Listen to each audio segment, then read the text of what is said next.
Hello ಸ್ನೇಹಿತರೆ, ನಮಸ್ಕಾರ. Investor ಇನ್ ಕನ್ನಡ ಚಾನಲ್ಗೆ ಸ್ವಾಗತ. ಇವತ್ತಿನ ಪ್ರಶ್ನೆ, ನಮ್ಮ ಹತ್ತಿರ ಇರೋ ದುಡ್ಡಲ್ಲಿ ಕಡಿಮೆ ಬೆಲೆಯ ಸ್ಟಾಕ್ಸ್ನ ಹೆಚ್ಚು ಕ್ವಾಂಟಿಟಿ ತಗೊಂಡ್ರೆ ಹೆಚ್ಚು ಲಾಭ ಆಗುತ್ತಾ, ಅಥವಾ ಜಾಸ್ತಿ ಬೆಲೆಯ ಸ್ಟಾಕ್ನ ಕಡಿಮೆ ಕ್ವಾಂಟಿಟಿ ತಗೊಂಡ್ರೆ ಹೆಚ್ಚು ಲಾಭ ಆಗುತ್ತಾ ಅಂತ ನಮ್ಮ ಸಬ್ಸ್ಕ್ರೈಬರ್ ಒಬ್ರು ಕೇಳಿದ್ದಾರೆ. ಈ ತರಹದ ಒಂದು ಕ್ವಶನ್ ಹೆಚ್ಚಿನವರಿಗೆ ಇರುತ್ತೆ. ಈ ಟಾಪಿಕ್ನ ಎರಡು ಡಿಫರೆಂಟ್ ಆಸ್ಪೆಕ್ಟ್ ಅಲ್ಲಿ ನೋಡೋಣ. ಮೊದಲನೇದಾಗಿ, ನಿಮ್ಮ ಹತ್ತಿರ 20,000 ರೂಪಾಯಿ ಇದೆ. ಚೆನ್ನಾಗಿ ಅನಾಲಿಸಿಸ್ ಮಾಡಿ ಆಲ್ಮೋಸ್ಟ್ ಫಂಡಮೆಂಟಲಿ ಚೆನ್ನಾಗಿರುವ ಎರಡು ಸಿಮಿಲರ್ ಸ್ಟಾಕ್ಸ್ನ ಸೆಲೆಕ್ಟ್ ಮಾಡಿದ್ದೀರಾ ಅನ್ಕೊಳ್ಳಿ. ಒಂದು ಶೇರಿನ ಬೆಲೆ 1,000 ರೂಪಾಯಿ. ಆ ಸ್ಟಾಕ್ಸ್ನ 10 ಕ್ವಾಂಟಿಟಿ ಬೈ ಮಾಡಿ 10,000 ಇನ್ವೆಸ್ಟ್ಮೆಂಟ್ ಮಾಡಿದ್ದೀರಿ.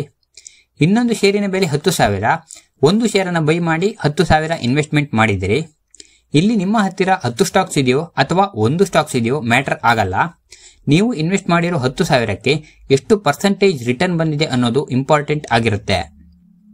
ಮೊದಲ ಸ್ಟಾಕ್ಸ್ ಇನ್ವೆಸ್ಟ್ಮೆಂಟ್ 10,000 ಮೇಲೆ 10% ಪ್ರಾಫಿಟ್ ಬಂದ್ರೆ 1,000 ರೂಪಾಯಿ ಲಾಭ ಆಗುತ್ತೆ. ಅದೇ ರೀತಿ ಎರಡನೇ ಸ್ಟಾಕ್ಸ್ ಇನ್ವೆಸ್ಟ್ಮೆಂಟ್ 10,000 ಮೇಲೆ 10% ಪ್ರಾಫಿಟ್ ಬಂದ್ರೆ ಇಲ್ಲೂ ಕೂಡ 1,000 ಲಾಭ ಆಗುತ್ತೆ.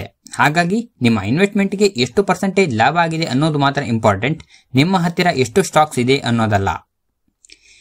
ಇನ್ನೊಂದು ಆಸ್ಪೆಕ್ಟ್ ಅಲ್ಲಿ ನೋಡೋದಾದ್ರೆ, ಕೆಲವರು ಒಂದು ಸ್ಟಾಕ್ಸ್ನ ಫಂಡಮೆಂಟಲ್ ಚೆನ್ನಾಗಿದೆ ಅಂತ ಗೊತ್ತಿದ್ರು ಅದರ LTP ಅಂದ್ರೆ ಅದರ ಪ್ರೈಸ್ ಜಾಸ್ತಿ ಇದೆ ಅಂತ ಜಾಸ್ತಿ ಶೇರ್ ಬೈ ಮಾಡೋಕೆ ಆಗೋದಿಲ್ಲ ಅಂತ ಸುಮ್ಮನೆ ಇರ್ತಾರೆ. ಹಾಗೆ ಕೆಲವೊಂದು ಶೇರುಗಳು ಕಡಿಮೆ ಪ್ರೈಸ್ ಅಲ್ಲಿ ಇದೆ ಅಂತ ಜಾಸ್ತಿ ಶೇರ್ಸ್ ನ ಬೈ ಮಾಡಬಹುದು ಅಂತ ಆ ಶೇರ್ಸ್ ನ ಬಗ್ಗೆ ಅನಾಲಿಸಿಸ್ ಮಾಡದೆ ಇನ್ವೆಸ್ಟ್ಮೆಂಟ್ ಮಾಡ್ತಾರೆ. ಇದರ ಬಗ್ಗೆ ಒಂದು ರಿಯಲ್ ಎಕ್ಸಾಂಪಲ್ ನೋಡೋದಾದ್ರೆ, 5 ವರ್ಷದ ಹಿಂದೆ MRF ನ ಒಂದು ಶೇರಿನ ಬೆಲೆ 63,800 ರೂಪಾಯಿ. ಆಗ ನೀವು 63,800 ಕೊಟ್ಟು MRF ನ ಒಂದು ಶೇರ್ ಬೈ ಮಾಡಿದ್ರೆ, ಈಗ ಅಂದ್ರೆ 5 ವರ್ಷದ ನಂತರ ಅದರ ಬೆಲೆ 1,60,190 ರೂಪಾಯಿ ಆಗಿದೆ. ಅಂದ್ರೆ 5 ವರ್ಷದಲ್ಲಿ 150% ಅಷ್ಟು ರಿಟರ್ನ್ ಕೊಟ್ಟಿದೆ. ಅಂದ್ರೆ 96,390 ರೂಪಾಯಿ ಪ್ರಾಫಿಟ್ ಆಗಿದೆ. ಅದೇ ನೀವು 5 ವರ್ಷದ ಹಿಂದೆ ಪೇಟಿಎಂ ಶೇರಿನಲ್ಲಿ 63,800 ರೂಪಾಯಿ ಇನ್ವೆಸ್ಟ್ಮೆಂಟ್ ಮಾಡಿದ್ರೆ ಈಗ ಏನಾಗ್ತಿತ್ತು ಅಂತ ನೋಡೋಣ.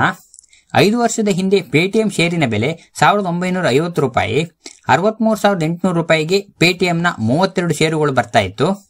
ಜಾಸ್ತಿ ಶೇರು ಸಿಗುತ್ತೆ ಅಂತ ಪೇಟಿಎಂನಲ್ಲಿ ಇನ್ವೆಸ್ಟ್ಮೆಂಟ್ ಮಾಡಿದರೆ 5 ವರ್ಷದ ನಂತರ ಅಂದ್ರೆ ಈಗ ನಿಮ್ಮ 63,800 ರೂಪಾಯಿ 34% ಡೌನ್ ಆಗಿ ಕೇವಲ 41,838 ರೂಪಾಯಿ ಮಾತ್ರ ಉಳಿತಾ ಇತ್ತು. ಇಲ್ಲಿ ನಿಮಗೆ 21,000 ಸಮಥಿಂಗ್ ಲಾಸ್ ಆಗ್ತಾ ಇತ್ತು. ಈ ಉದಾಹರಣೆಗಳನ್ನ ಕಂಪೇರ್ ಮಾಡಿ ನೋಡಿದ್ರೆ ಗೊತ್ತಾಗುತ್ತೆ, ಶೇರುಗಳು ಕಡಿಮೆ ಬೆಲೆಯಲ್ಲಿ ಸಿಗ್ತಾ ಇದೆ ಅಂತ ಮಾತ್ರಕ್ಕೆ ಅವು ಜಾಸ್ತಿ ರಿಟರ್ನ್ ಕೊಟ್ಟೇ ಕೊಡುತ್ತೆ ಅಂತ ಏನಿಲ್ಲ. ಹಾಗೆ ಶೇರಿನ ಬೆಲೆ ಜಾಸ್ತಿ ಇದೆ ಅಂದ ಮಾತ್ರಕ್ಕೆ ಅವು ಮುಂದೆ ಚೆನ್ನಾಗಿ ರಿಟರ್ನ್ಸ್ ಕೊಡೋದಿಲ್ಲ ಅಂತ ಏನಿಲ್ಲ. ಇಲ್ಲಿ ಇಂಪಾರ್ಟೆಂಟ್ ಏನಂದ್ರೆ, ನೀವು ಯಾವ ರೀತಿ ಸ್ಟಾಕ್ಸ್ ನ ಸೆಲೆಕ್ಟ್ ಮಾಡ್ತೀರಾ ಅನ್ನೋದು.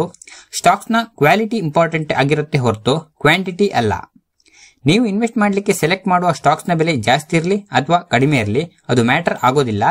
ನಿಮ್ಮ ಇನ್ವೆಸ್ಟ್ಮೆಂಟ್ ನ ಮೇಲೆ ಎಷ್ಟು % ರಿಟರ್ನ್ ಬಂದಿದೆ ಅನ್ನೋದು ಇಂಪಾರ್ಟೆಂಟ್ ಆಗುತ್ತೆ.